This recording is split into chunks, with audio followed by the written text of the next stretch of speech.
Hi, and welcome to this lesson of Getting Started with CoSchedule. Today, I'll be showing you how to navigate your CoSchedule calendar. What you should get after watching this video is to learn more of the in-depth features of CoSchedule and how to navigate around your calendar, and also the best strategy for things like color labels. Let's start by making a new activity within CoSchedule. First, you'll open your calendar and click on the plus on any of the dates in the top right corner. Then there's going to be two options, or three if you already have WordPress set up. The first option is blog posts, and this is best for users that like to write their blog posts outside of WordPress and move them over when they're ready to publish. This is also the option you should choose if the blogging platform is not WordPress. You can choose the social option to schedule multiple messages across several days or weeks. This option is best for promoting things like blog posts since it will drive more traffic. Or choose the social message option to create a one-off standalone message. This option is best for curated messages or social messages on trending or new topics. And lastly, you can also click WordPress. This also creates a blog post on your calendar, but it will automatically create a new post directly within your WordPress account too. This option is best if you want to do all your writing in WordPress. Next, we'll go over the calendar view.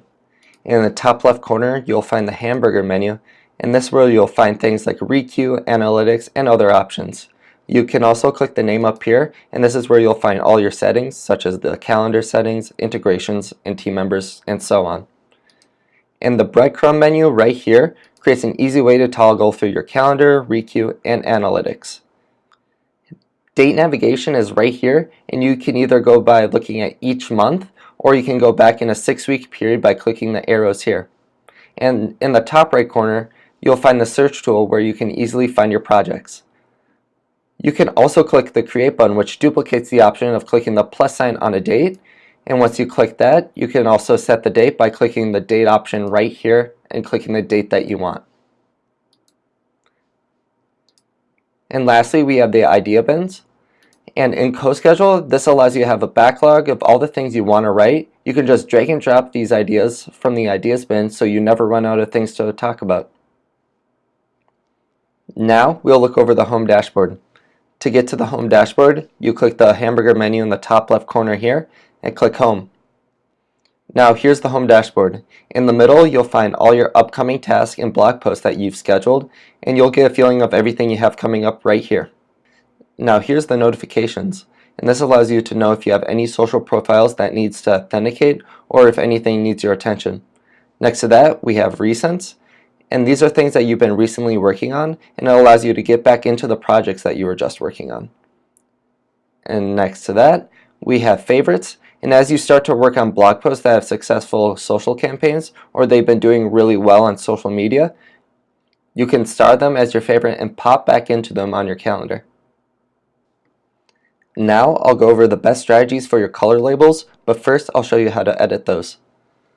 So go to your calendar and click the hamburger menu, then the name here, then go to calendar settings. And this is where you'll find all your color labels.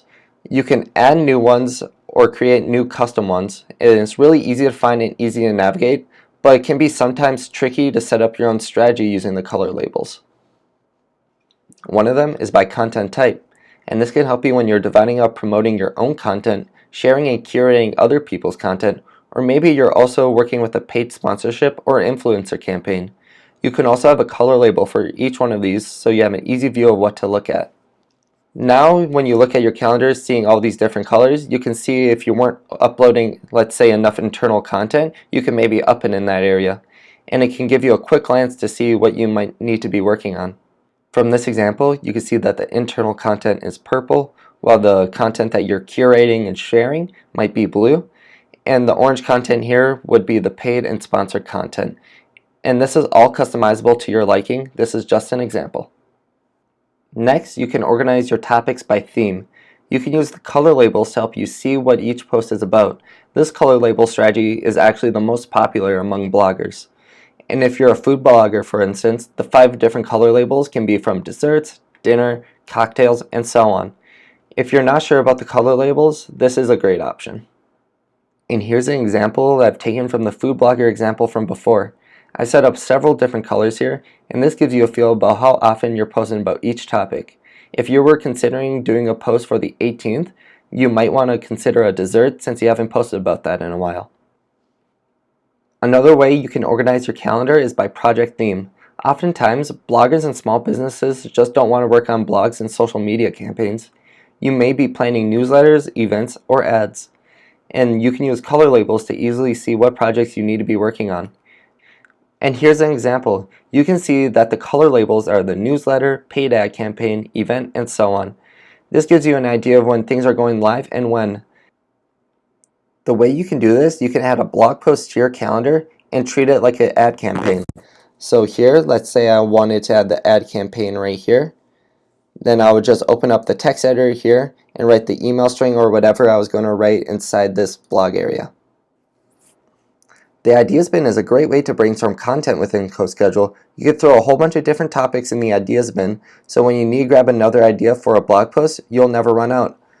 All you need to do is open up your calendar, and in the top right corner, click the Ideas bin, then drag it from there onto your calendar. And that's the end of this lesson. Thank you for watching.